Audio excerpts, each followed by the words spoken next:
Good morning, everyone. This is Stacy. Let's see. It's 8:30 in the morning here in Las Vegas. Sun is shining outside, thank goodness. I can hear some birds chirping outside. I wanted to read this article to you from the Las Vegas Review-Journal concerning the charges, the count 3 that was dismissed yesterday by the judge. The article helps explain what the charges were and what it meant for the men that are still being held. It says a federal judge on Thursday dismissed one count in the sweeping indictment against rancher Cliven Bundy and his supporters, a decision that granted a minor victory to the 18 men accused of organizing a mass assault on law enforcement in April 2014. And just a note, guys, this is the Review Journal, so this is probably the third or fourth article I've read by them that you can clearly hear the bias, that they are not for what these men did, standing up for their rights.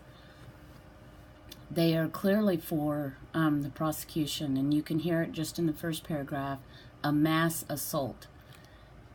It wasn't a mass assault, it was a protest to the BLM's actions against this family, and thousands of people from around America came to defend this family and to speak out against the way the BLM has treated these families. So, but the Review Journal refers to it as a mass assault on law enforcement. So that's pretty funny. And it's no small victory. This is huge because many of the men and women out there did not have guns. They never assaulted any officer, never pointed a gun at any BLM agent.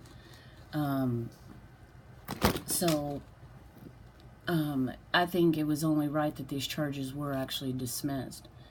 But I'll go ahead and read the article. It says, the ruling from the U.S. District Judge Gloria Navarro responded to a defense request to dismiss several of the charges contained in the federal indictment that prosecutors announced last year.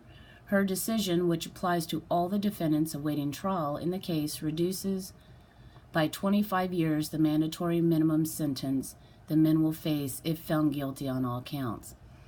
Bundy and 17 others face charges in connections with the armed standoff that occurred in Bunkerville in April 2014, when federal agents tried to seize the rancher's cattle following a decades-long dispute over grazing fees. Navarro dismissed one count of conspiracy to impede and injure a federal officer. Her ruling does not signal insufficient government evidence in the particular case, but instead results from a 2015 U.S. Supreme Court decision that addressed how violent crimes are prosecuted. I love how they had to stick that in there. Yes, the Johnson case was brought up. If you guys were able to hear that pretrial hearing where the Johnson case was brought up, I can't remember who brought it up, but that's in part. But as we know from Pete Santilli's interview with Sons of Liberty, the recorded evidence actually shows that the BLM were the ones that, had the attitude of violence against the animals and the people. So anywho, the High Court's majority in Johnson v. U.S. invalidated a criminal statute known as the residual clause, striking it down as unconstitutionally vague. The clause allowed federal prosecutors broad discretion in arguing to a judge what sorts of crimes constitute violent felonies, which carry mandatory minimum sentences. All the defendants still face a separate count of conspiracy charge, but in tossing out the other count, the judge effectively ruled that the charge is no longer classified as a crime of violence, thereby reducing the mandatory minimum sentence from 82 years to 57 years. Prosecutors have decided to try these cases in 3 separate trials. The first trial is scheduled to open Monday in Las Vegas.